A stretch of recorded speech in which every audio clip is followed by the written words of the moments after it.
तो हम लोग जो है पेपर इस समय कर रहे हैं दिसंबर 2015 का। अभी भी हम लोगों ने थोड़ा सा कुछ क्वेश्चंस देखे हैं 27 तक के, और अब देखेंगे 28। क्वेश्चन नंबर 28 हमारे सामने है, समाज कार्य का है। ये दिसंबर 2015 का पेपर है। विगत वर्ष में प्रश्न पूछा गया था। ज़रा मुझे बताइए आप सभी लोग, महबूब उल हक की संकल्पना के प्रेरणा थे।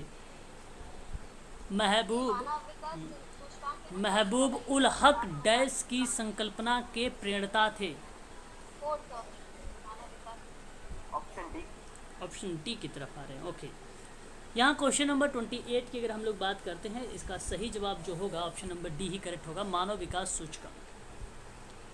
और ये महबूब उल हक एक पाकिस्तानी सिद्धांतवादी और अर्थशास्त्री और वैश्विक विकास सिद्धांतवादी थे ये। और इनकी अगर भूमिका अगर हम देखते हैं एक अर्थशास्त्री के रूप में, तो मानव विकास सूचकांक में देखते हैं, है कि नहीं। ये पाकिस्तानी अर्थशास्त्री महबूब उल हक थे, इनके द्वारा विकसित किया गया था। और इसका उपयोग संयुक्त राष्ट्र विकास कार्यक्रम के मानव विकास रिपोर्ट के कार्यालय द्वारा इसको देश के विकास के मापने के लिए इसको यूज किया जाता था। तो इन्होंने सूचकांक मानव विकास दृष्टिकोण पर आधारित महबूब हक ने जो है इसको विकसित किया था, मानव की क्षमताओं को। हालांकि इनके साथ अगर कोई एक काम किया है इंडियन, तो उनका क्या नाम है? अमर्त्य सेन।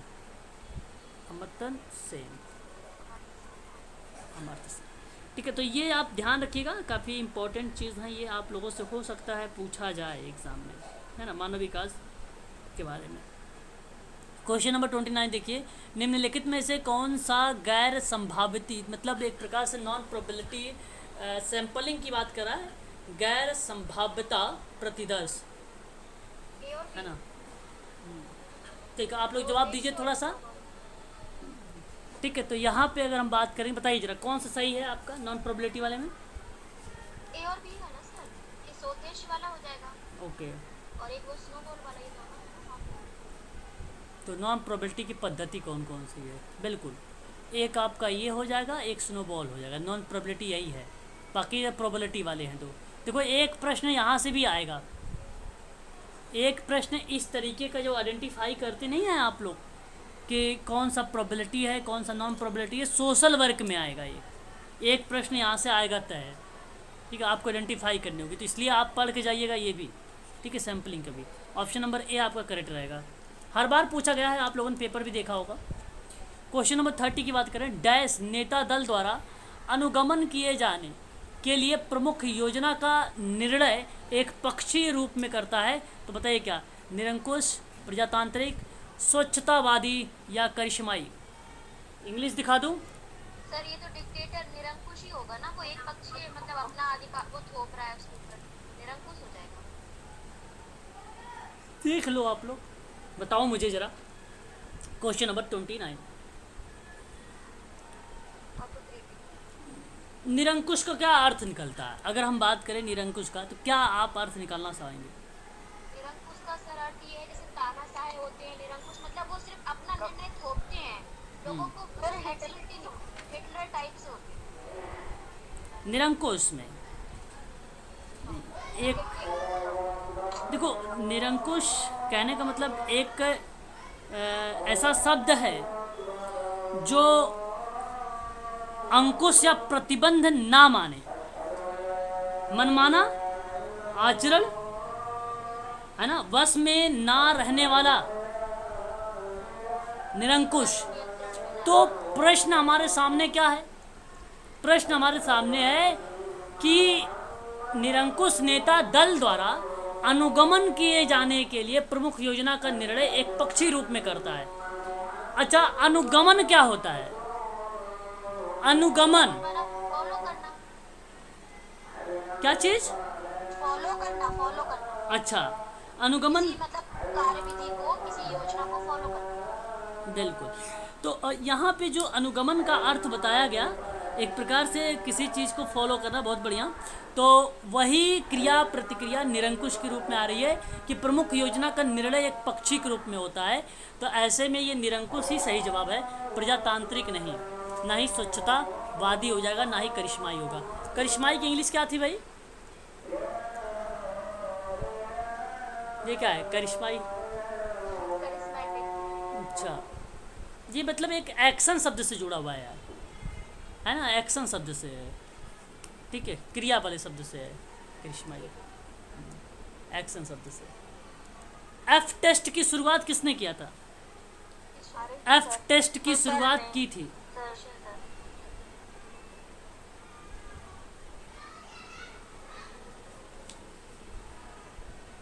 बोलिए। फिशर।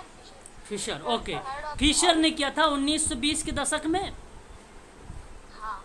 आर फिशर सांख्यिकी परीक्षण है जिसमें शून्य परिकल्पना के तहत एफ परीक्षण होता है, और सांख्यिकी मॉडल के कंपेयर में हम इसका यूज़ करते हैं। तो आपने सही जवाब बताया है कि फिशर ने इस आंकड़े को सन 1920 की दशक में जो है इसको विकसित किया था, एक अनुपात किया एक आंकड़ों के रूप में, एफ टेस्ट को। तो याद रखिएगा, ये एफ परीक्षण जो होता है गैर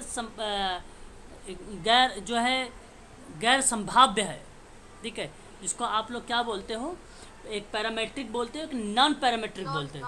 हाँ, नॉन पैरामेट्रिक के अंतर्गत आता है। तो F test is the right answer हो जाएगा यहाँ पर, ऑप्शन नंबर सी। देखिए ये भी प्रश्न केवल 30 थोड़ा सा आप लोगों को लगा होगा शब्दों का हेर फेर था, ये टफ लगा होगा।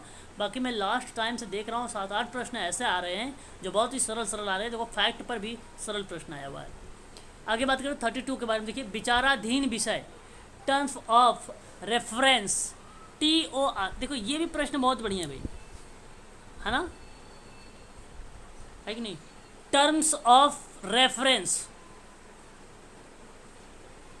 सुना होगा, संदर्भ की शर्तें, विचाराधीन विषय इसको कहते हैं। विचाराधीन या विचारार्थ शब्द भी बोल सकते हो आप। तो ये बताओ क्या होता है? सर ये फिर ACD हो जाना चाहिए, बी नहीं रखना। Okay option 3। ओके।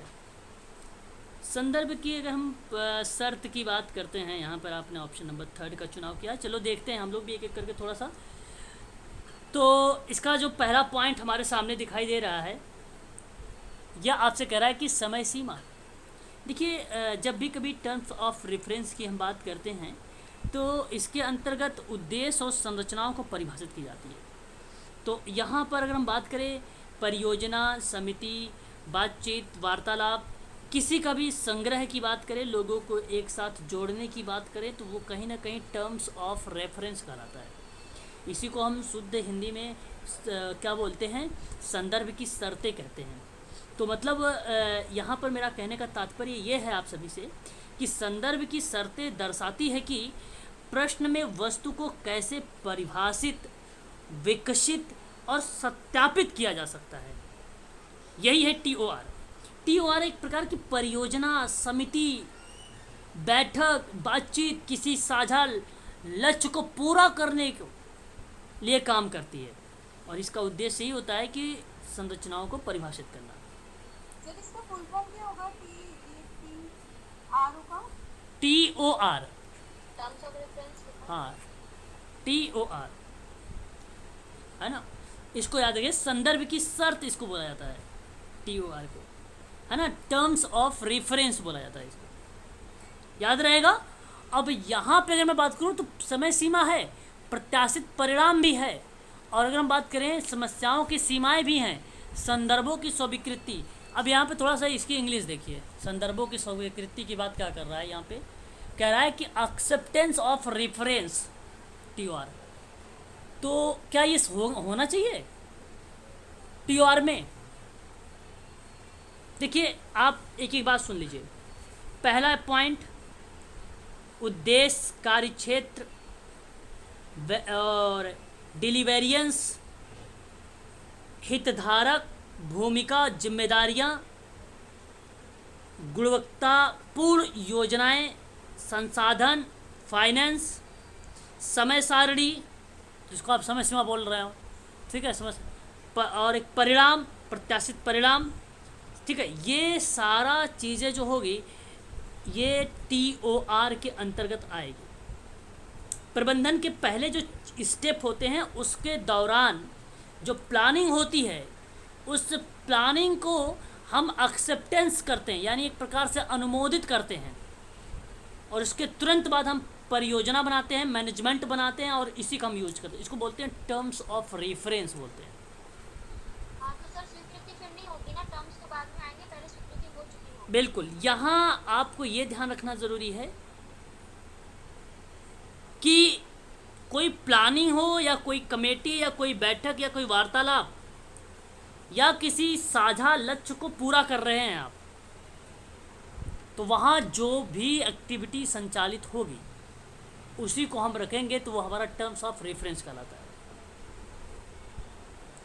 और रखने का मतलब यही हुआ कि भाई लोगों की किसी भी सामान संग्रह के उद्देश्य और संरचनाओं को ही परिभाषित करना। इसकी परिभाषा यही है कि उद्देश्य और संरचनाओं को परिभाषित करना, टर्म्स ऑफ रेफरेंस, ये परिभाषा है।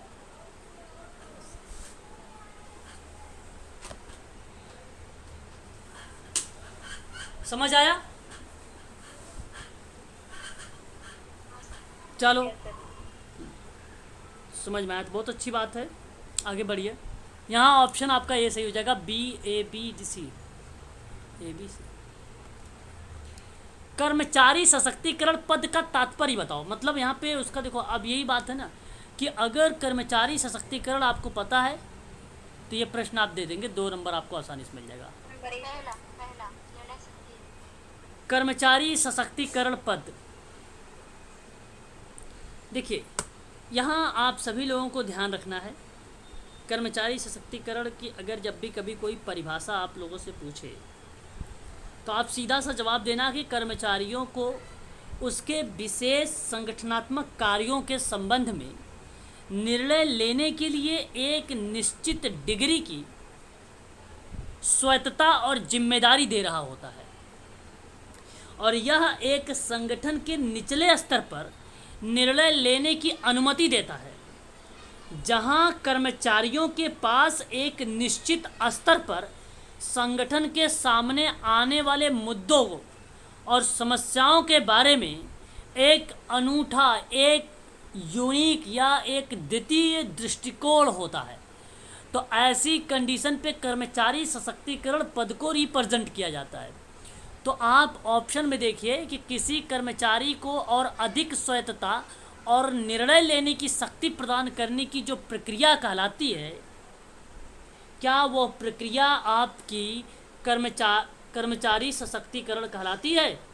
तो बिल्कुल राइट है, ये यही स्टेटमेंट आपका सही है। बल्कि श्रमिकों को अधिक स्वतंत्र, तो ये श्रमिक हो जाएगा, कर्मचारी यहाँ पे गलत, तो ये पॉइंट गलत। संगठन के लाभ के हिस्से को पाने का अवसर, ये भी गलत। और नेतृत्व मतलब लीडरशिप में जो एक औपचारिकता प्रणाली होती है वो बहुत अधिक निर्भर करना, तो ये भी गलत। केवल ऑप्शन पहला सही है, इसलिए 33 का ऑप्शन नंबर ए सही जवाब माना जाएगा।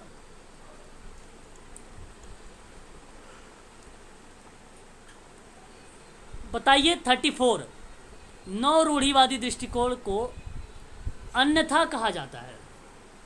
अब इंग्लिश देखो,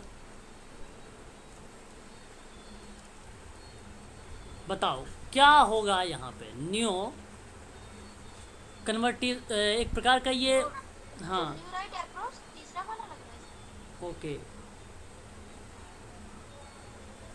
क्या होगा आप लोग जरा थोड़ा सा मुझे बताएं।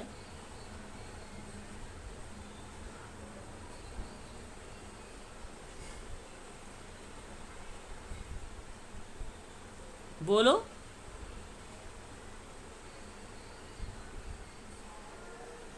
हेलो, आवाज़ नहीं जा रही क्या?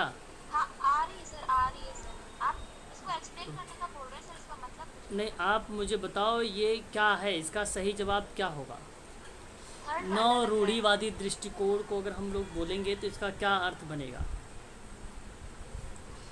देखो, नए विचारों से न्यू कंजर्वेटिव एक अप्रोच है, न्यू कंजर्वेटिव एक अप्रोच है, और यह ऐसा अप्रोच है जहाँ पे वकालत या अंतर्राष्ट्रीय या लोकतंत्र या हस्तक्षेप जैसी प्रक्रियाओं को बताता है।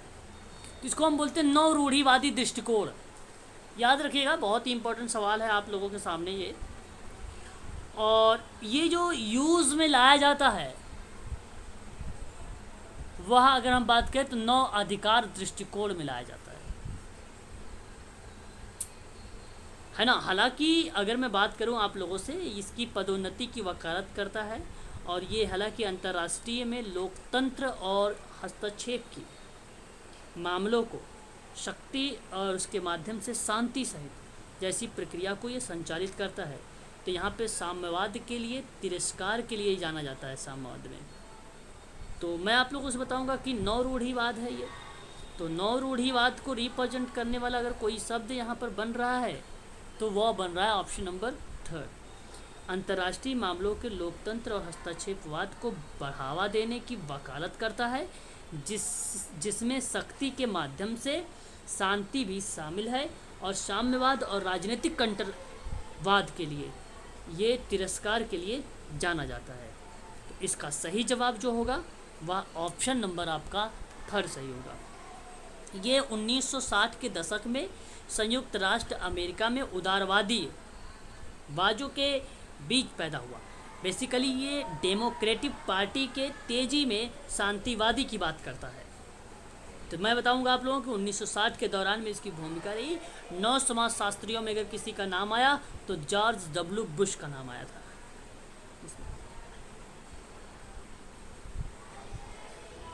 ठीक है। एग्ज़ाम में प्रश्न ऐसे भी देखने को मिलेंगे आप लोगों से। ठीक है। सर इसका थोड़ा सा एक्सप्लेन करेंगे सर, क्या बताया था? क्या बताया है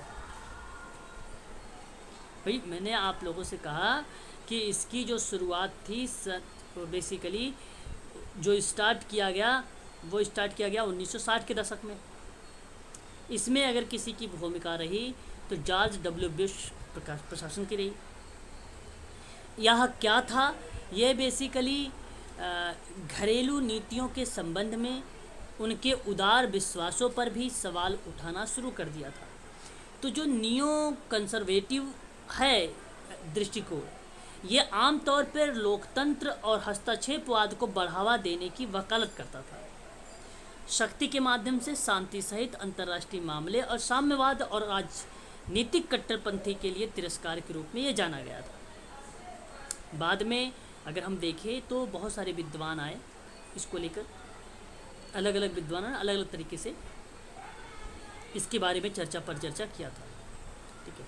हेनरी एम जैक्सन का भी नाम आता है। सन 1970 में 70 के दशक में ये विदेशी नीति के एक प्रेरणादाता थे। तो इनको कहा जाता है कि नौ रूढ़िवादी में इनकी एक अहम भूमिका रही है।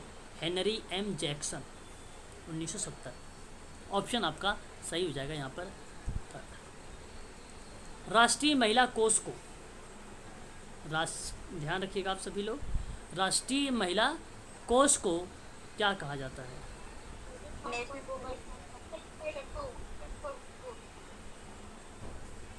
RMK जानते होंगे आप सभी लोग, राष्ट्रीय महिला कोष।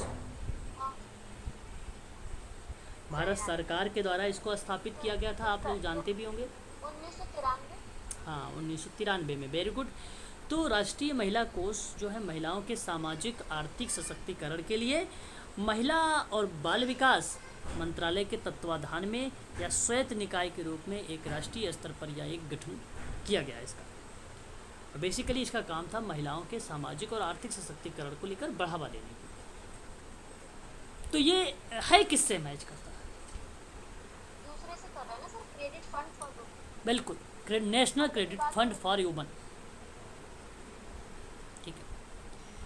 ये जो है 1860 सोसाइटी पंजीकरण अधिनियम 1860 के तहत ये पंजीकृत किया गया था, राष्ट्रीय महिला कोष। ठीक है, याद रखिएगा 1860।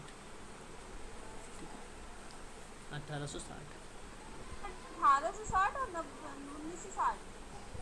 1860 है ना, पंजीकरण एक्ट। चलो, निम्नलिखित में से कौन सा सामान्य तौर पर वृद्धावस्था से संबंधित होगा? अल्जाइमर रोग। ये तो बहुत सरल प्रश्न है। अभी एक अक्षय कुमार की एक मूवी आई है कठपुतली, कितने लोगों ने देखा? सर एग्जाम के बाद किसी ने नहीं देखा कठपुतली? हाँ, उसमें अक्षय कुमार ने अल्जाइमर जैसे एक वृद्ध व्यक्ति था वो समय समय पर जैसे कुछ चीज़ें भूल जाता है, फिर उसको कोई चीज़ें बता दिया जाए तो वो चीज़ें बड़ा हैप्पी हो जाता है, खुश हो जाता है। तो अल्जाइमर से ग्रसित था उद्भिद, है ना। यहाँ पर ऑप्शन नंबर आपका B is the right answer हो जाएगा। ऑप्शन यहाँ पे अल्जाइमर रोग। भारत के संविधान का अनुच्छेद 275 है कि डैश के लिए विशेष अनुदान का उपबंध करता है, बताइए। जनजातीय। अनुच्छेद 275, क्या बात है। देखिए, भारतीय संविधान के अनुच्छेद 275 के अनुसार बताया गया है कि केंद्र द्वारा राज्य के सहायक अनुदान दिए जाने का प्रावधान किया गया है, और भारतीय संसद ऐसी राशि जिसे अनुदान के रूप में राज्य को देगी और वह भारत की संचित निधि में दी जाएगी। यह अनुदान राशि जो होता है राज्यों के अनुसार अलग अलग जो है दी जाती है। तो गरीब राज्यों को अनुदान राशि जो है ज़्यादा दी जा सकती है। तो अगर हम बात करें यहाँ पे अनुदान, मतलब बात अनुदान की है, तो डैश के लिए विशेष अनुदान है। बिल्कुल, यहाँ पे जनजाति कल्याण इज द राइट आंसर, क्योंकि मैंने एक शब्द बोला आप लोगों से कि गरीब राज्यों को अनुदान राशि ज़्यादा दी जा सकती है, वही चीज़ आपके यहाँ पे रिप्रेजेंट कर रही थी। तो ऑप्शन नंबर आपका यहाँ पे करेक्ट हो जाएगा, सी वाला। क्वेश्चन नंबर 38, सामाजिक विकृति विज्ञान। देखिए, मैं पढ़ा चुका हूँ, इसकी एक बार इंग्लिश देख लीजिए आप लोग। Social pathology means medical social work. Anita ji हो? अनीता नहीं है ना? चलो, तो देखो ये जो सोशल पैथोलॉजी है ना, ये सामाजिक विज्ञान के परिप्रेक्ष्य में बात किया गया है एक विकृति दृष्टिकोण के रूप में। मैं पढ़ा रखा हूँ, हालांकि जब MPPS में पढ़ा, ये सब पढ़ा रखा है इसके बारे में डीप में। तो अगर हम बात करें क्वेश्चन नंबर 38 का, इसका जो सही जवाब होगा ना, सामाजिक बुराइयों की उत्पत्ति, प्रकृति और कारणों का अध्ययन ही यहाँ पे सामाजिक विकृति का अर्थ बना रहा है। संस्था और लोगों की समस्या और सामाजिक आंदोलन का उद्भव और अध्ययन नहीं। ऑप्शन नंबर आपका यहाँ पे सही हो जाएगा।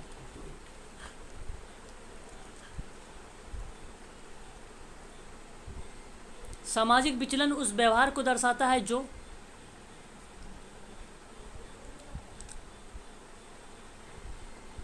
सभी लग रहे हैं सर। देखिए, अगर हम बात करें जो अस्वीकृति दिशा में हो, अच्छा, समाज की सहन करने की सीमा से बाहर हो, ये भी ठीक है।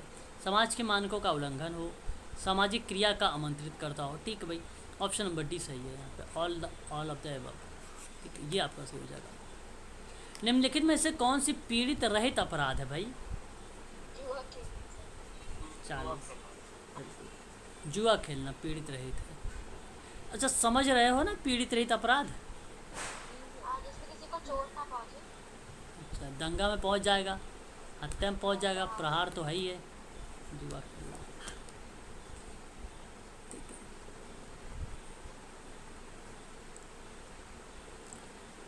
ये देखिए, मैंने शायद कई बार आप लोगों से बोला है, संकट के समय टोल फ्री नंबर 1098 पर लगा दिया करो। बताओ, बच्चों के लिए चाइल्डलाइन का नंबर है। पक्का? USA हाँ, बच्चों ही। कोरिया ने बनाया ना चाइल्डलाइन, उसका नंबर है। अच्छा अच्छा अच्छा, बताओ ज़रा, महिलाओं के लिए हेल्पलाइन नंबर? 1090। हाँ, 1090 1090। 1090, ओके। 181 1090, ये भी है। देखिए, महिलाओं के दोनों है, दोनों नंबर हैं यही, ठीक है। ये महिलाओं के परिपेक्ष में 1090 भी महिला हेल्पलाइन नंबर है 1090, और 181 भी महिलाओं के परिपेक्ष में है, दिल्ली पुलिस आयोग के अकॉर्डिंग। हालांकि अगर कोई घरेलू उत्पीड़न या घरेलू हिंसा या यौन उत्पीड़न इत्यादि अगर कुछ ऐसा है तो आप तुरंत कॉल कर सकते हैं 181 पर, ठीक है। सर अभी वृद्धों के लिए भी तो चालू हुआ है ना? हाँ, वृद्धों के लिए हेल्पलाइन नंबर क्या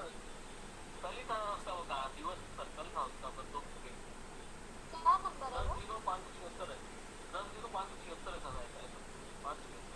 नहीं, वरिष्ठ किसकी बात कर रहे हैं आप? वृद्धों के लिए। अच्छा अच्छा अच्छा, हाँ हाँ, क्या नंबर है बताइए। नहीं नहीं नहीं, ये बेसिकली अभी जो वरिष्ठ नागरिकों के सामने आने वाली जो चुनौतियां हैं, जो समस्याएं हैं, उनको दूर करने के लिए नंबर सही आपने नहीं बताया ना, नंबर सही बताइए। कल all India toll free number है भाई, कौन सा नंबर बताओ। अरे सर, जो संस्थाएं होती है ना जो इस पे काम करती है वृद्धों पे, उनके यहाँ बोर्ड पे लिखा रहता है शायद 181 कुछ ऐसे ही करके है। 14567। हाँ, ये मुझे याद था कि उनका तो सीधा सीधा नंबर है, उनमें ज्यादा कुछ टिपिकल घुमावदार नहीं है, लगभग से सीरीज में है। 14567 नंबर वरिष्ठ नागरिक हेल्पलाइन नंबर है ये, राष्ट्रीय बुजुर्ग हेल्पलाइन नंबर। ये आप नोट कर लीजिए, हो सकता है भाई ऐसे भी आ जाए, आप लोगों से पूछ लिया तो जाए। क्या है 14567? हाँ ठीक है। वही हो गया ना लास्ट में 567। जी वही तो है ये सब। वही बताया, हाँ वही नंबर तो है जो मैंने बोला है, 14 14567। 14567। वही तो है। आपका भी 566, आप 67 हो गया, आप 76 बोल रहे थे ना, वो आपका प्रॉब्लम। चलो अच्छा, देखो भारत में एन सी आर बी का मतलब, विश्व crime record bureau. N C R B, A option, crime okay, record bureau. National क्या नाम बताया आपने, national crime crime record record bureau. Bureau. अच्छा, ओके ओके ओके ओके। इसकी स्थापना कब की गई थी भाई, एन सी आर बी की इस्टेब्लिश कब की गई थी। इसकी स्थापना 11 मार्च 1986 को हुआ था, ठीक है। हाँ सर, 1986। याद रखिएगा, यही है, यही आप लोगों से बहुत सकता पूछा, कई बार पूछा भी गया है ये तो, एन सी बी ना कई बार एग्ज़ाम में आया भी है। बाकी एक इंटेलिजेंसी ब्यूरो भी है, इंटेलिजेंसी ब्यूरो की स्थापना जो हुई थी 1887 में हुई थी, इंटेलिजेंस ब्यूरो, है ना। सीबीआई के बारे में तो पता ही होगा, सीबीआई 1 अप्रैल 1963, है ना। ये सब अप्लाइड प्रश्न बनाते हैं, सिलेबस में नहीं होता, अप्लाइड प्रश्न बनाते हैं सब। 1 अप्रैल क्या बताया सर? 1 अप्रैल 1963। 63। 63। ठीक है। ये देखो बोस्टन स्कूल के बारे में भी अपने साथ कोई क्वेश्चन मैंने लास्ट में करवाया था, बोस्टन स्कूल। ये युवापचारी होता है सर, ये किशोर जो होते हैं ना आपका। अभी हाल ही में मैंने आप लोगों को बताया भी है ना सर, मुझे याद आ रहा है। सर नहीं, वो ऑप्शन में था, चर्चा नहीं हुई थी, उसके सुधार गृह के बारे में हुई थी, उसका नाम नहीं, बदल दिया गया है ना, पर्यवेक्षण गृह कर दिया गया है, उसके बारे में ऑप्शन में ये भी था। अच्छा, बोस्टन स्कूल किससे संबंधित है। ये किशोर और युवाओं के जो मतलब उत्पाती प्रवृत्ति, औपचारिक प्रवृत्ति होती है ना, जो मतलब उल्लंघन करते हैं, उनके लिए बनाए गए। ठीक, सुधार गृह जैसे, हाँ एक स्कूल, तरह से कह सकते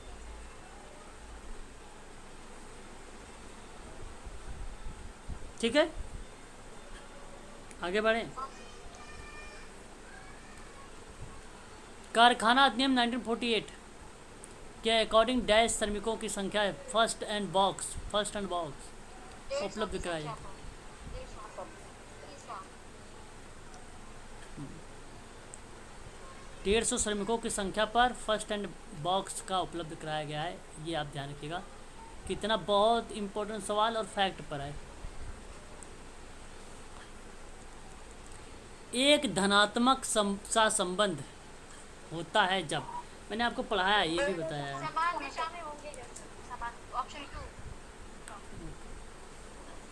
जब एक समान दशा में होगा या दिशा में होगा तो वह धनात्मक होगा, जब दोनों विपरीत दिशा में होंगे तब ऋणात्मक होगा। दातव्य निधि एक्ट किस वर्ष पारित हुआ था। 1960 लग रहा है 80, 1890, 1890। 1890। 1890। तो कौन दातव्य निधि क्या होता है? फंड से रिलेटेड है ये, दातव्य निधि एक्ट 1890। सर एक बार इंग्लिश में जाना है। सीएस में क्या करते हैं इसको दिखाइए तो। चैरिटेबल वाला है ना, चैरिटेबल। चैरिटेबल इंडोमेंट्स, क्या कह रहे हैं आप? पूरा नाम पढ़ रही थी सर, चैरिटेबल इंडोमेंट्स। इसको मैंने करवाया नहीं, एक दोबारा रिपीटेड क्वेश्चन है ये। सर नहीं, इसके बारे में थोड़ा बताइए तो याद नहीं आ रहा थोड़ा। चैरिटेबल नहीं बताया है। देखो, एक तो ये चैरिटेबल ट्रस्ट है एक, जो 1872 का है, सॉरी 1882 का है। वो बेसिकली इंडियन ट्रस्ट है, जिसमें एक प्रॉपर्टी की देखभाल वगैरह होती है। हालांकि उसमें भी फंड वगैरह जो है दिए जाते हैं बच्चों को। और वो जो ट्रस्टी है उसमें अगर हम बात करें दायित्व, अधिकार, मैनेजमेंट इत्यादि के विषयों पर ये बात करती है चैरिटेबल ट्रस्ट, है ना। और ये जो चैरिटेबल अगर हम बात कर रहे हैं, है ना, अगर इस चैरिटेबल की बात करें तो इसका नाम अगर हम बात करें तो इसको बोलते हैं दत्तक। और ये भी फंड से रिलेटेड है। किससे रिलेटेड है ये? फंड से रिलेटेड है। और ये 1860 के दौरान में आया, सॉरी 1890 के दौरान में आया था। इसमें जानते हो क्या होता है? इसमें प्रबंधन, प्रशासन, इसके बारे में बात की जाती है। और धार्मिक जो संस्थान है, जो धर्मार्थ बंदोबस्ती है, जैसे अभी अगर मैं बात करूँ आप लोगों से, जो सिस्टम क्या नाम इसका, सेटलमेंट हाउस मूवमेंट था, धर्मार्थ पर ही आधारित था। उन सारी चीज़ों पर यह आधारित था। मतलब एक प्रकार से जो पैसे अगर आ रहे हैं वो एक प्रकार से भारत के लिए जो धर्मार्थ संगठन बनाए गए हैं उसमें डाले जाएंगे। और उसके बाद जो यूज़ में लाए जाएंगे उनको फिर जैसी जिसकी नीड होगी जिस क्षेत्र का, उसमें वहाँ पर पैसे जो है फिर खर्च किए जाएंगे। सर एक ये जो प्रकार मंदिर वंदिर में जो दान इकट्ठे होते हैं वो नहीं, मंदिर वगैरह भी थोड़ी आता है, है नहीं इसमें? ये नहीं है। मतलब अगर जैसे आर्थिक स्थिति ये सर अनाथालय होता है ना, अनाथालय हाँ, होता है। वहाँ पर भी जा सकता है, वहाँ हाँ, पर भी जा निर्माण सकता में है। आपने निर्माण हाँ, में बोला ना, तो निर्माण नहीं, धर्मार्थ को बोल रहा मैं। ये सिर्फ निर्माण में से नहीं आएगा सर? धर्मार्थ में नहीं, देखो वो नहीं आता मंदिर वगैरह में। धर्मार्थ में मतलब ये आप ना सोचे मंदिर वगैरह में जाएगा, मंदिर वगैरह बनेगा यहाँ। वो चैरिटेबल आते हैं ना सर, हाँ, वो अलग होती है। यहाँ जो बात होगी, जो गरीब व्यक्ति हैं, है ना, उनको जो है एक प्रकार से समाज की एक दिशा मिल सके, उनके जो आर्थिक, उनके ऊपर जो प्रॉब्लम आई हुई है उस प्रॉब्लम को दूर किया जा सके, इसीलिए इसको कहा जाता है धर्मार्थ बंदोबस्ती अधिनियम। या आप इसे हाँ, यह आंदोलन का शुद्ध हिंदी में चैरिटेबल को ही हम धर्मार्थ भी बोलते हैं, या दातव्य भी बोल सकते हो आप, दातव्य भी बोल सकते हो आप। 1890 का। डोनेशन भी बोल सकते हैं क्या इसको? जो डोनेशन आता है तो उसको हम किस पे यूज करें? हाँ, ये भी इसमें आ जाएगा, फाउंडेड। क्योंकि ये ट्रस्ट है ना, तो जैसे लोगों को दान वगैरह करते हैं ना, थाले वगैरह में जो आते हैं इतने सारे डोनेशन, उसकी भी बात मैनेजमेंट करता हूँ। बिल्कुल बिल्कुल। हालांकि अभी तो अब आपको मालूम होगा, मद्रास प्रेसिडेंसी द्वारा मद्रास हिंदू धार्मिक बंदोबस्ती अधिनियम पारित किया है। फिर एक अभी 1925 में सरकार ने हिंदू धार्मिक और धर्मार्थ, जिसको हम पढ़ रहे हैं यहाँ पे, दातव्य निधि एक्ट, इसी के परिप्रेक्ष्य में हिंदू धार्मिक और धर्मार्थ बंदोबस्ती बोर्ड का गठन भी किया गया है, जिसमें से एक राष्ट्रपति और 2 से 4 आयुक्त शामिल रहेंगे। ठीक है, ऐसी बात कही गई है। ठीक है, याद रखिएगा, काफ़ी इम्पोर्टेंट सवाल है आप लोगों के लिए ये एक्ट। ठीक है, धर्मार्थ उद्देश्य के लिए है कि गरीबों की राहत, शिक्षा, चिकित्सा, सामान्य सार्वजनिक उपयोगिता और अन्य उद्देश्यों की उन्नति इसमें रखी गई है। धार्मिक शिक्षण और पूजा से संबंधित भी यहाँ पर बात हुई है, परंतु ये ना कहें मंदिर वगैरह बनवाने के लिए भी यहाँ पे जो पैसे आएंगे उनको दे दिए जाएंगे। नहीं, बनवाने की नहीं कह रही थी, मैं ये कह रही थी कि मंदिरों में इतने बड़े बड़े दान वगैरह आते हैं तो उस निधि का भी यूज करते हैं। हाँ, बिल्कुल बिल्कुल बिल्कुल यूज़ करेंगे, वही पूछ रही थी निर्माण। क्योंकि धार्मिक शिक्षण और पूजा यहाँ पे संबंधित है ना, हाँ, धर्मार्थ है, इसीलिए तो मैं इसलिए तो पूछ जाहिर सकता है सी ना, तो इसीलिए मैंने वहाँ शामिल होगा। ठीक है, तो ये चीज़ आप ध्यान रखिएगा। परंतु याद रखें मंदिर वगैरह बनवाने के काम में नहीं आता पैसे। नहीं सर, मुझे नहीं। चलो आगे बढ़िए।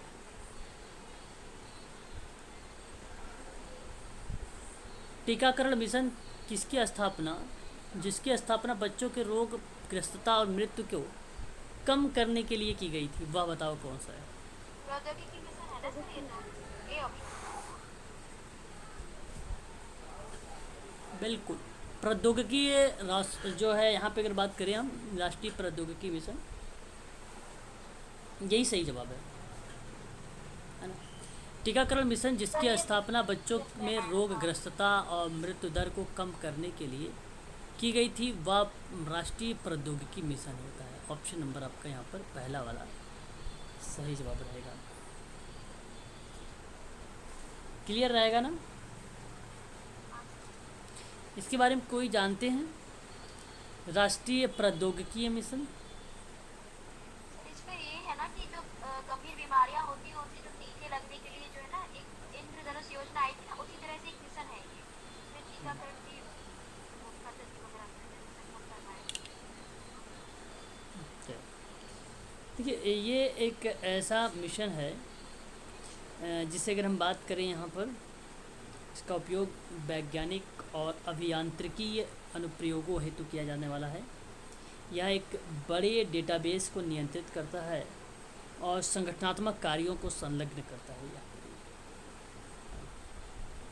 तो इसी की जैसा एक आया था, सुपर कंप्यूटरिंग मिशन आया था 2015 में, तो वो था हाँ, दो सिवाय नहीं सुपर कंप्यूटरिंग मिशन था ये, सिवाय नहीं था, इसका नाम ही था ये। और इसमें जो है मजबूत भारतीय नेटवर्क को स्थापित करने की बात कर रहा था, सुरक्षित और विश्वसनीय कनेक्टिविटी को प्रदान करने की बात कर रहा था ये बाद में digital India, make in India, ये सारी चीज़ें इसको लाएगा। फिर ये बाद में विज्ञान एवं जो प्रौद्योगिकी विभाग आप देख रहे हैं, मिशन देख रहे हैं, ये भी बाद का ही पार्ट है ना। तो आप इसको याद रखिएगा, यहाँ पे जो टीकाकरण मिशन से संबंधित है, जहाँ पे बच्चों में रोग ग्रस्तता और मृत्यु दर को कम करने की बात की गई थी, तो वह स्टार्ट की थी राष्ट्रीय प्रौद्योगिकी मिशन। ऑप्शन आपका पहला वाला करेक्ट होगा, ठीक है, याद रखिएगा।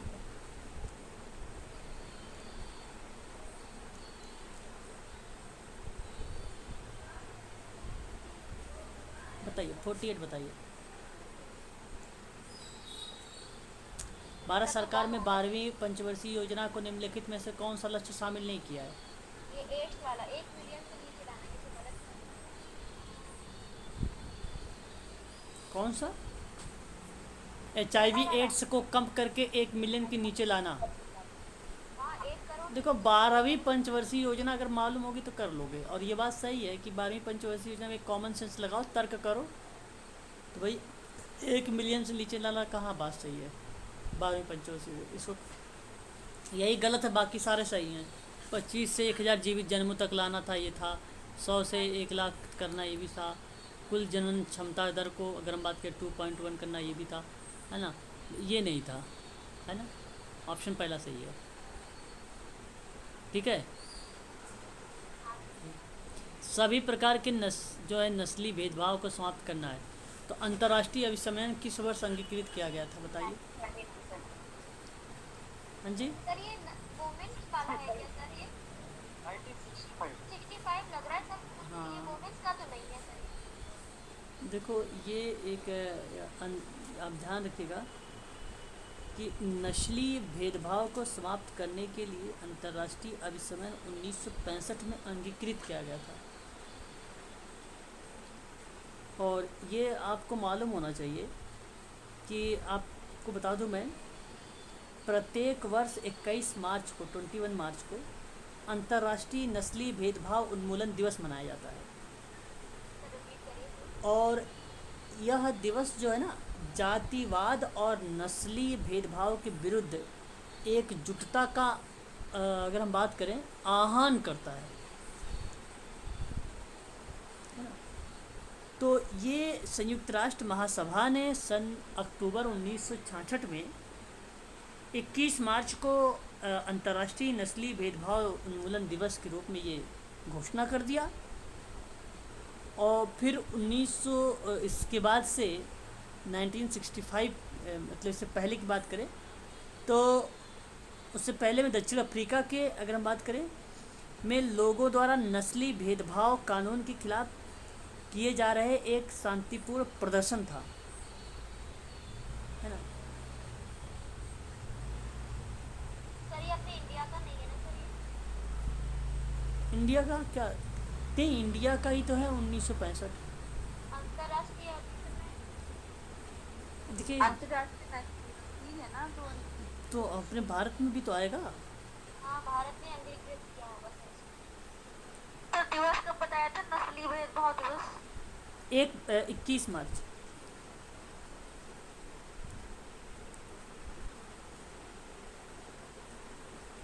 ठीक है, 21 मार्च। सर ये जो अंगीकृत वर्ष है, ये ऐसा तो नहीं संयुक्त राष्ट्र महासभा ने इसको अंगीकृत किया हो सर? थोड़ा सा कंफ्यूजन है। संयुक्त राष्ट्र महासभा ने तो किया है इसको, हाँ, भारत का घोषणा तो नहीं, वही की है, पर्टिकुलर भारत ने। हाँ। घोषणा तो यही की है।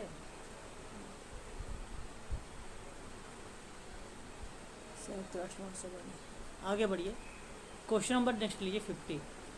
निम्नलिखित में से अधिकारों का किस सेट पर संयुक्त राष्ट्र संघ का बाल अधिकार संबंधी अभिसमन में शामिल नहीं है?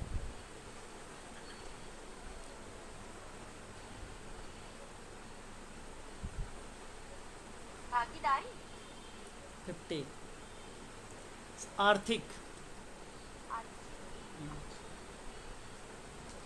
निम्नलिखित में से अधिकारों को संयुक्त राष्ट्र संघ द्वारा बाल अधिकारों के संबंध में अभिसमन को शामिल नहीं है था, आर्थिक नहीं था, भागीदारी तो रहेगा, उत्तरजीविका भी रहेगा, संरक्षण भी रहेगा।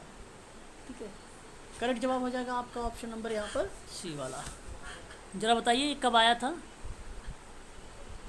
ये बच्चों वाला इंडिया में संयुक्त राष्ट्र संघ के बाल अधिकार संबंधी अभिसमन। हाँ वो जो कन्वेंशन आया था 1989 में आया था, और इंडिया ने जो एक्सेप्ट किया था 1992 में। 1992 में इंडिया ने एक्सेप्ट किया था। ठीक है, सही। तो याद रखिएगा ये काफ़ी इम्पोर्टेंट है, बाल अधिकार समझौता प्रस्ताव था ये। ठीक है, ऑप्शन नंबर सी सही है। बालिकाओं के उत्तरजीविका संरक्षण सशक्तिकरण को 2015 में भारत सरकार ने निम्नलिखित में से किस योजना के माध्यम से सुनिश्चित किया जा रहा है? बहुत अच्छा सवाल है ये 51 का, बहुत बढ़िया सवाल भी। बेटी बचाओ बेटी पढ़ाओ बेटी बचाओ बेटी पढ़ाओ 2015 का ये। 2015 या 2014 में प्रारंभ किया गया था ये, तो आप इसको सही मानो।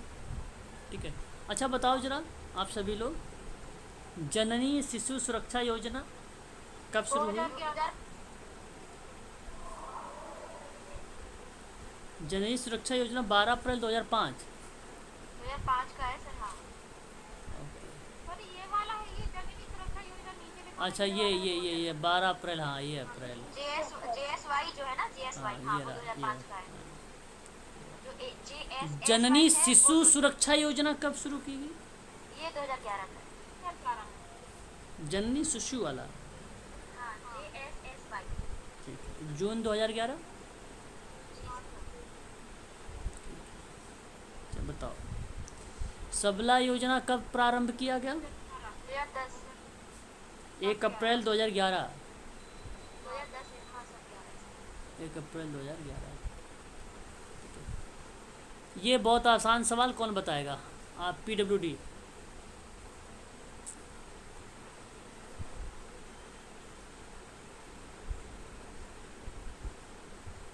देखिए, एक तो PWD के बारे में बताया 1995 में सुनिश्चित किया गया। सरकार ने स्थानीय प्राधिकरण अपने आर्थिक क्षमता और विकास के भीतर निम्नलिखित में से किसका प्रबंध किया था, है ना? पहला तो सही है सर। दृष्टिबाधितों के लिए था ये। सार्वजनिक सड़कों पर लाल बत्तियों पर श्रव्य सिग्नल, ऑडिटरी सिग्नल स्थापित किया। व्हील चेयर का उपयोग करने के लिए पैदल मार्गों पर ये तीव्र मोड़ और ढलान को कम कर दिया। ठीक है, सार्वजनिक मामलों पर शौचालय भी बना दिया। दृष्टिबाधितों से ग्रसित व्यक्तियों के लिए जेब्रा क्रॉसिंग के धरातल पर उत्पीड़न। ये सही है, A और D हो जाएगा सर, ऑप्शन 2। ऑप्शन 2 गलत है, डी। ये सार्वजनिक भवनों में शौचालय ये नहीं है। एक मिनट, आर्थिक और प्राधिकरण के विकास के लिए। अच्छा तो ABD है क्या? हाँ ABD ऐसी, ये सही है आपका।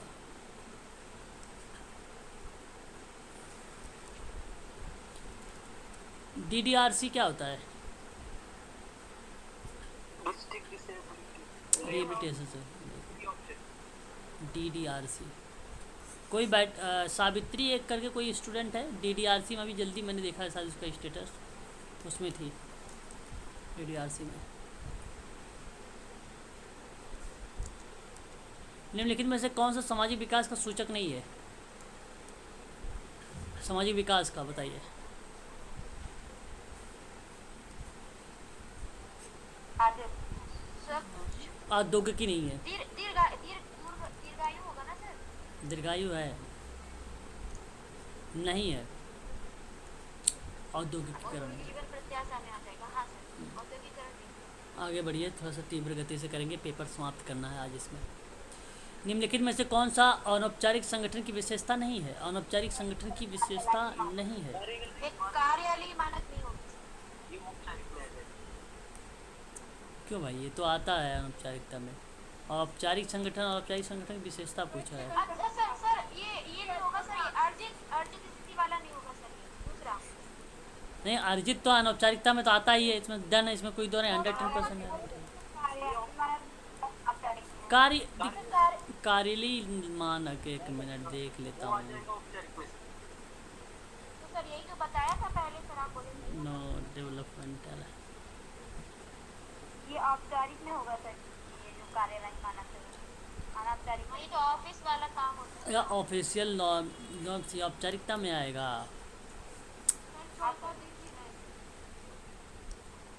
औपचारिक और अनौपचारिक संगठन की विशेषता है ये, है ना। आपको बता दूं, तो सी होगा। देखिए सुनो मेरी बात, हाँ सर, सी होगा। बात तो सुन लो।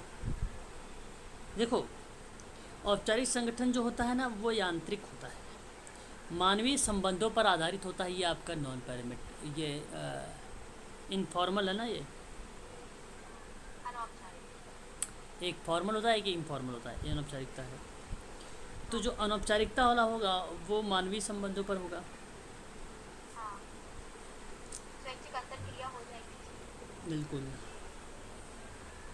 असंरचित संबंध नहीं, इसमें वॉलंटरी कैसे होगी? वॉलंटरी स्वैच्छिकता कैसे होगी? क्योंकि क्यों नहीं होगी? स्वैच्छिक अंतरक्रिया है ना, उसमें कोई बाउंडेशन ही नहीं होती, स्वैच्छिक ही है ना अंतरक्रिया। आवश्यकता के अनुसार कार्य करने की पद्धति जो होगी, अनौपचारिक संगठन की संख्या दी जाएगी। कैसे आ जाएगी सर? अनौपचारिक में पहले जाएगा सर, इसमें और कुछ नहीं है। औपचारिकता औपचारिक में होता है। स्वतः बनते हैं, अनौपचारिकता स्वतः बनते हैं।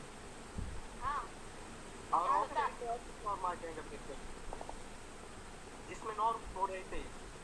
मुझे तो दूसरा लग रहा है अभी भी, क्योंकि अर्जित स्थिति के हिसाब से ही बन, अगर अर्जित तो नहीं होगा यार, एक्वायर तो कभी हो ही नहीं सकता। अर्न क्या होगा, ये क्या होगा? ये तो सिंपल शब्दों में बता रहा है कि हम हैं, हम इनफॉर्मल में। ये तो एक एक्वायर होता है, एक एक्वायर हमेशा अनौपचारिकता में होती है, हमेशा किसी भी चीज़ में हो, द्वितीयक में होता है, सेकेंडरी होता है अर्जित। तो फिर क्या बचा सर? एक ही तो बचा है, फिर ऑप्शन ए ही सही होना चाहिए ना। हाँ, तो यही लग रहा ना।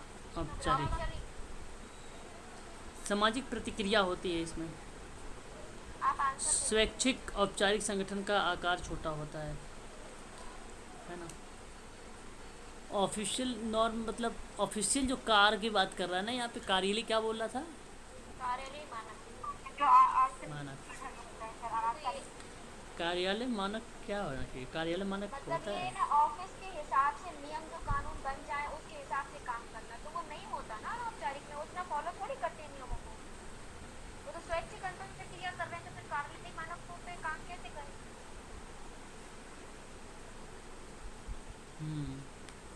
ठीक, पहला ही सही के लिए कार्यालय मानक करेक्ट हो जाएगा आपका। ठीक है। प्रायोरिटी पे तो बोलिए। सामाजिक नीति में हैंडमेड मॉडल कौन सा है? मैंने पढ़ाया है ये।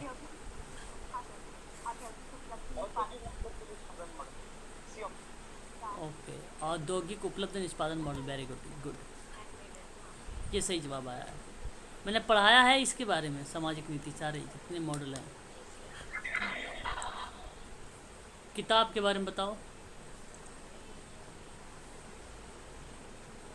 मेलकॉम पाइन की बात अगर हम करें तो modern social and theory. Lena Dominelli तो मालूम ही होगा। हाँ, introduction to social work, introducing social work. Joel Fisher की भी एक किताब आई थी, हम लोग बताया भी था, introduction to social to group work effectiveness में आ प्रैक्टिस। जाएगी ना सर, ये फिशर इफेक्टिवनेस।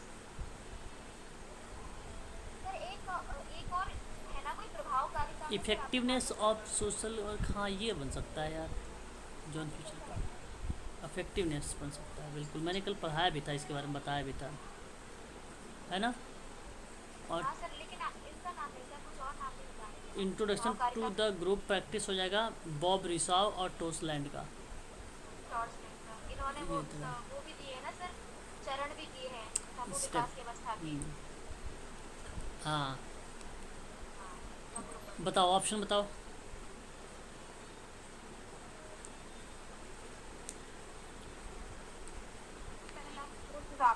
ऑप्शन ए होगा डीकम्पोज।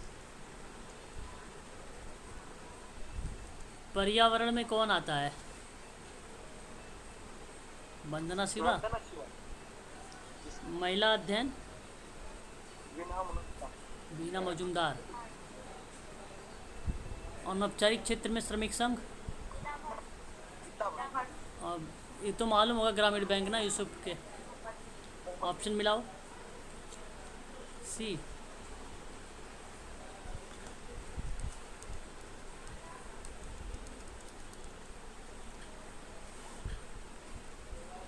इम्पोर्टेंट सवाल है, इसको ध्यान रखिएगा।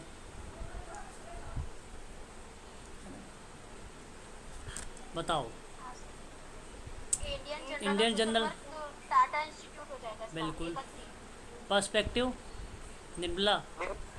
Contemporary department of social work university of Lucknow, Lucknow है। जनरल का हैदराबाद। बहुत इंपॉर्टेंट सवाल, स्टार लगा लीजिएगा, ये एग्ज़ाम में पूछा जाएगा। इसका ईयर आप लोगों को पढ़ाया है मैंने, बता भी रखा है। 1940 इंडियन जनरल का। पर्सपेक्टिव, हाँ ठीक है। Indian journal of social work, ठीक है। TISS का है ना। हाँ 1940। कब इसकी ये एडिशन आता है, इसका एडिशन आता है मालूम है आप लोगों को? अप्रैल, जुलाई और अक्टूबर में। आप एक बार बताओ, अप्रैल, जुलाई, अक्टूबर, ठीक है। 1940 में आया था ये। एक बार आप लोगों को मैं पेपर करवा रहा था तो वहाँ पे सारी चीज़ें बताया था, फिर भी आप लोग सारा भूल जाते हो। दूसरा देखो, perspective in social work, Nirmala Niketan, Mumbai का है। 1984। अरे वाह, वेरी गुड, शाबाश। ये सब पढ़ के जाओगे तो भाई आसानी से क्रैक हो जाएगा, कोई दिक्कत नहीं होगा। 1990 कितना बताया है? 1984। हाँ, मैंने सोचा इसका निर्मला निकेतन का जो होगा 1955 होगा ना। निर्मला निकेतन पर्सपेक्टिव इन सोशल वर्क की बात कर रहे हैं ना आप लोग? हाँ 84 का है सर। निर्मला निकेतन का जो स्थापना हुई वो है 1955 मुंबई में, कॉलेज बना है। और जो पर्सपेक्टिव इन सोशल वर्क जो स्टार्ट किया है वो 84 में हुआ। तो मैं क्या बोल रहा था, कुछ और बोल रहा था क्या? आप पूछ रहे हैं ना तो इसके बाद। Contemporary social work, department of social work, university of Lucknow, ये कब आया था? 1962। डिपार्टमेंट 19, इसका 1940 में तो वो आया था ना, CISS का था, हाँ। CISS का। ये लखनऊ का कब आया था भाई? लखनऊ को 62 में आए थे, कंटेम्प्रेरी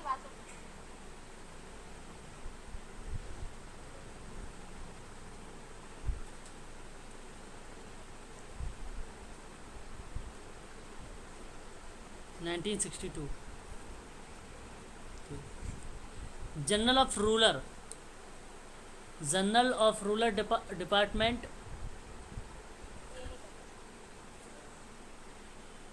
जी,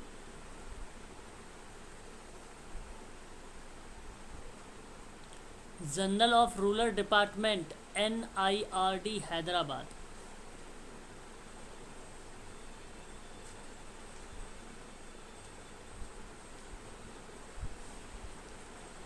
इसका बताओ। नहीं पता सर, इसका आप बता दीजिए। इसका आप लोग लिख लीजिए जनरल ऑफ रूरल डेवलपमेंट का। ये national institute of rural development जो है उसी के तहत इसको जो चलाया गया था। इसका संस्करण जो आया था आप इसको मेंशन कर लीजिए 2010,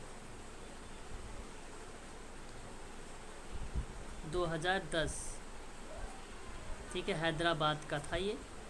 सितंबर और दिसंबर में, सॉरी मार्च, जून, सितंबर और दिसंबर में नेशनल इंस्टीट्यूट और रूरल डेवलपमेंट जो हैदराबाद का वो इस्टेब्लिश करता है।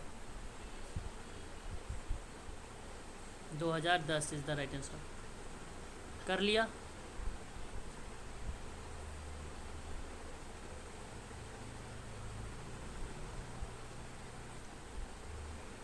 हो गया। हाँ सर। चल,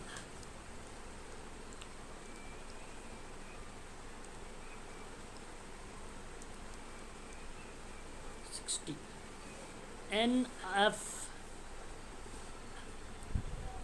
sorry, DFID, DFID, department of international development, UK, ठीक है, यूनाइटेड किंगडम, 1997 में। नोट करते जाइए, पता चले कि ये पेपर में आ जाए और आप लोग गलत क्या करके आ फुल जाओ। फॉर्म बता दीजिए इसका, पहले वाले का, DFID का। The department of international development. F से क्या होगा? For, department for, for department for international development.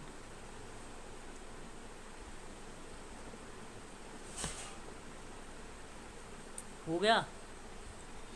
हाँ sir. Sir USID full form बताओ। The United State agency for international department. Sir पता नहीं सर, आप बता दीजिए। हाँ वही तो है, क्या है सर? लिखो।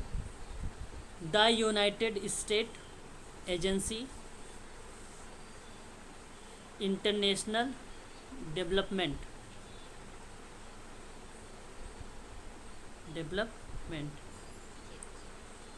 ठीक है, लिख लिया। स्थापना तो भी लिख लो, 3 नवंबर 1961। किससे मैच किया सर ये? आप लोग बताओ। USA, यूनाइटेड लिखा है तो यूएस में। 3 नवंबर 1900। 3 नवंबर 1960, 61, 1961।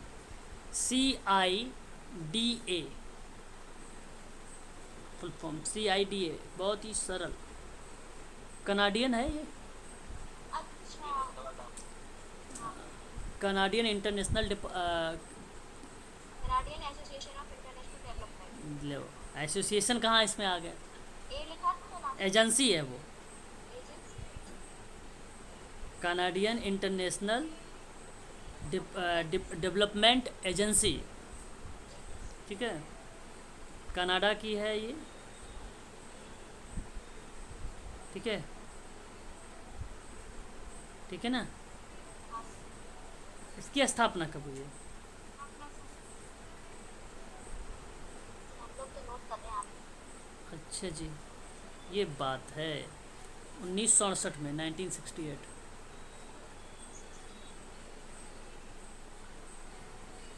आगे बताओ। DANIDA।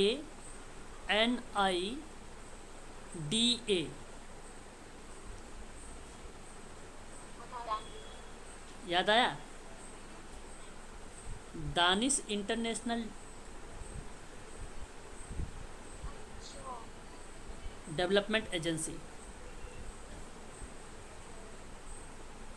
डेनमार्क में है? हाँ,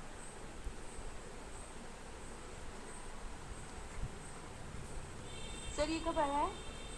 1962 में, 1962।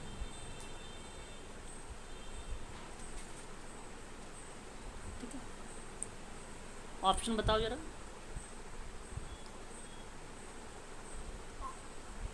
पहले ही हो जाएगा सर, एक का चौथा है उसमें। आज के लिए इतना ही रख लो, है ना। 10 क्वेश्चन और रह गए इसमें, 10 कराते हुए फिर आगे बढ़ जाएंगे, दूसरा पेपर लेंगे कल 2016 का। ठीक है।